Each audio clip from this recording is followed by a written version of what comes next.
A dark Philadelphia kitchen. The refrigerator hums like it has been running since the Nixon years. A man in a gray sweatshirt cracks 5 raw eggs into a glass and drinks them down in one motion, without flinching, without water, without ceremony. Millions of viewers copied that scene for the next 50 years. Almost none of them knew why the character actually did it. They thought they were watching Toughness. They were watching something quieter, sadder, and far more American. And the real reason behind that glass of eggs has been quietly misunderstood since the day the film came out. The scene lasts less than a minute, there is barely any dialogue, the camera is close, the light is thin, and the whole moment is filmed with the kind of grainy 16mm texture that only 1970s independent cinema had.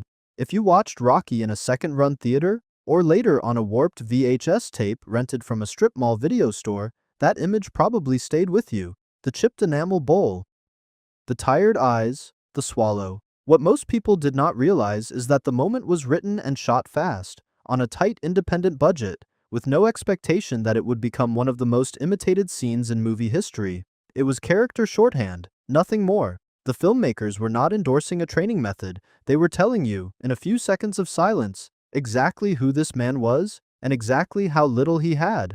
The audience walked out of theaters, carrying that image like a lesson in willpower. And for the next half-century, teenagers in basements, amateur fighters in freezing garages, and countless dads on Saturday mornings tried to copy it. They believed they were tapping into a boxer's secret. The truth is, the character was not showing them a secret. He was showing them an empty refrigerator. To understand why a fighter would do that at 4 in the morning, you have to understand what raw eggs actually meant in a working-class kitchen in 1975. Think about the kitchens of that decade. Linoleum floors that curled at the corners, small refrigerators that rattled when the compressor kicked on, a single overhead bulb, a can of coffee on the counter, food stretched thin at the end of the month, and a whole generation of people who knew exactly how many days were left until the next paycheck. In that world, eggs were not a superfood. They were survival food. A carton cost almost nothing. Dozens of families ate them because they had to, not because a magazine told them to. Steak was for people who were doing well. Milk in glass bottles was for children. Vitamins and powders and expensive supplements did not exist in any recognizable form for a broke fighter in South Philadelphia. So when the character reaches for eggs, uncooked, in the dark, before dawn, he is not choosing an elite training food. He is choosing the cheapest source of protein a man in his situation could realistically afford. Cooking them takes time and gas. Time is money, gas is money. Drinking them raw is the fastest, cheapest, hungriest option in the room. That is the reveal most viewers never processed. The character was not being tough, he was being broke. The scene is soaked in quiet desperation, and audiences somehow read it as discipline. Watching it now, with older eyes and a clearer sense of what that era felt like, the moment plays completely differently. It is not a training tip. It is a man doing the only thing he can do with what is in his fridge. And the reason it lands so hard, the reason it has haunted people for 50 years, is because the writer knew that world personally. Sylvester Stallone has told this story himself many times, in his own interviews, over the course of decades. Before Rocky, he was living on very little. He was struggling to land parts. He wrote the screenplay in a short burst, reportedly in just a few days, during a period when he was near broke and running out of options. He has said, in his own words across countless sit-downs, that he once had to sell his dog because he could no longer afford to feed it. That story has been told, retold, and confirmed by him publicly for so long that it has become part of the mythology of the film itself. Whether every detail lands exactly as he remembers it, the emotional truth of that period is not in dispute. He knew what an empty apartment sounded like. He knew what it felt like to open a refrigerator that had almost nothing in it. He knew the humiliation and the strange calm of counting change on a kitchen table. He had worked odd jobs. He had slept in places nobody would brag about later. He had taken bit parts in movies most people had never heard of. And he had watched most of those movies disappear without changing a single thing about his life. When he sat down to write the raw egg scene, he was not inventing a Hollywood beat. He was reaching into a memory that still lived in his bones. That is why the moment does not feel written. It feels remembered. And it is one of the reasons Rocky, a small cheap movie made outside the studio system, hit audiences the way it did. People could smell the honesty on it. The kitchen was not a set decorator's idea of poverty. It was a room the writer had actually lived in, or something very close to it. The refrigerator light hit the character's face the way it had hit the writer's face during years no publicist would ever want to talk about. The chipped bowl, the tired shoulders, the way a broke man moves through his own kitchen when nobody is watching, quiet and efficient, not wasting a single motion because he cannot afford to waste anything. That texture is almost impossible to fake. It has to come from somewhere real. Audiences did not know the writer's backstory when they first watched the film. Most of them had never heard the name Sylvester Stallone. But they felt something honest inside that scene, and years later, when his story became public, the scene made sense in a new way. The man who wrote it had lived some version of it, but there was one more reason that Glass of Eggs rang true, and that reason came straight out of the boxing world itself. Walk into an old East Coast gym in 1972. The smell hits you before anything else. Leather, sweat, liniment, a trace of cigarette smoke drifting in from the doorway because somebody is standing outside on a break. The speed bags are patched with tape. The wooden lockers have names scratched into them. On a shelf above the ring, someone keeps a spit bucket, a jar of Vaseline, and a stack of hand wraps that have been washed so many times they are almost translucent. This is the world before modern sports science, before macros, before whey protein, before nutritionists sat ringside with clipboards. In that world, trainers passed down what they had learned from the trainers before them, and one piece of boxing lore that had circulated for decades was the belief that raw eggs were the fastest, cheapest, purest source of protein a fighter could put into his body. It was talked about in gyms from Philadelphia to New York. It appeared in old training manuals. It was widely repeated in boxing culture as a shortcut for fighters who did not have time to cook or money to buy anything better. You have to be careful here. It was folklore as much as science. Not every trainer prescribed it. Not every fighter did it. But the belief was common enough that when moviegoers saw the character reach for that glass, real fighters in the audience nodded. They had heard it. Some had done it. Their fathers had done it. Their uncles had done it. Guys in the gym who had been fighting since the 40s had done it. It matched the world they knew. That is why the scene did not feel like Hollywood exaggeration to the boxing community. It felt like a scene shot inside their own memory. Boxing has always been a sport of inherited habits. A trainer teaches a fighter what worked for him. That fighter grows up, becomes a trainer, and teaches his fighters the same thing. That is how a piece of advice from the 1930s ends up on the lips of a coach in the 1970s, and how a scene set in a South Philadelphia kitchen ends up looking exactly right to men who had never met the writer or the character. The habits traveled through generations, from smoky rooms with wooden benches to fluorescent-lit basements with heavy bags hanging from exposed pipes. The movie was, in that sense, telling the truth about a subculture most Americans never saw. Working-class gyms were full of shortcuts, superstitions, and traditions that predated modern nutrition by generations. Fighters wore old shoes for luck. They ate the same breakfast before every fight.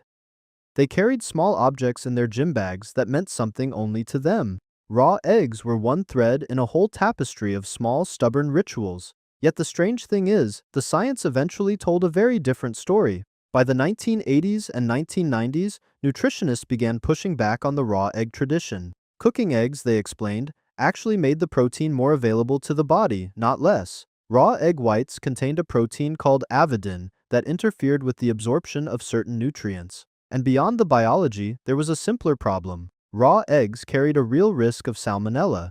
Every year, people got sick from bad batches. Every so often, that risk turned into something serious. Which means the most imitated training scene in movie history was, in strict medical terms, one of the least effective things a fighter could do. Generations of viewers copied it anyway.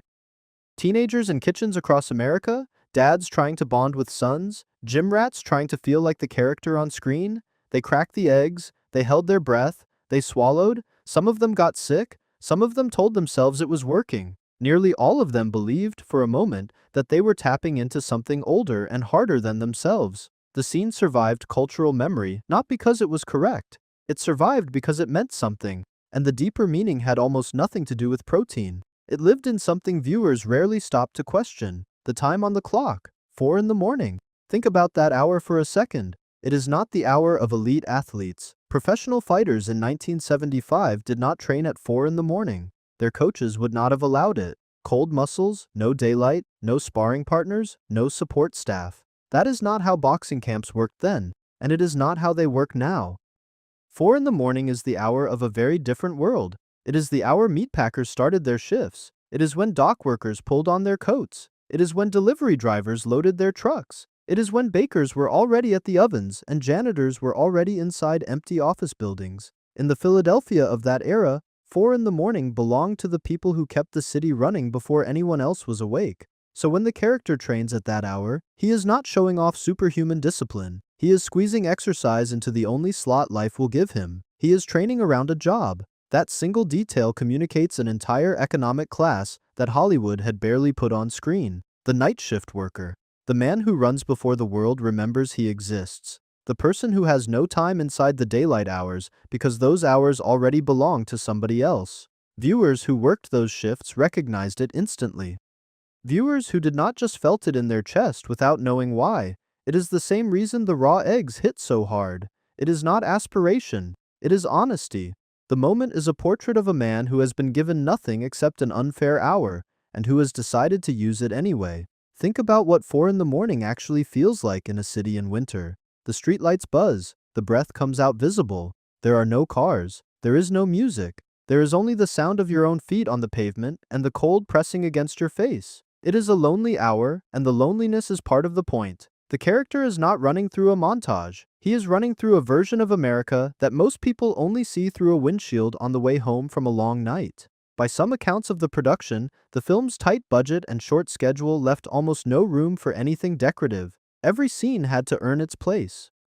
Which brings up something almost nobody thinks about when they remember the movie. Rocky itself almost did not exist the way we remember it. The film was made on a shoestring. The commonly cited budget is around $1 million, which was small even by 1976 standards. The shoot was fast, reportedly about 28 days. Much of it was filmed on the actual streets of Philadelphia. Real row houses, real corner stores, real cold. There was no fleet of trailers. There was no polish. There was a lean crew and a young writer who refused to sell the script unless he could star in it. That single stubborn decision changed everything. Studios were interested in the screenplay. They were not, at first, interested in Stallone. There were bigger names circling.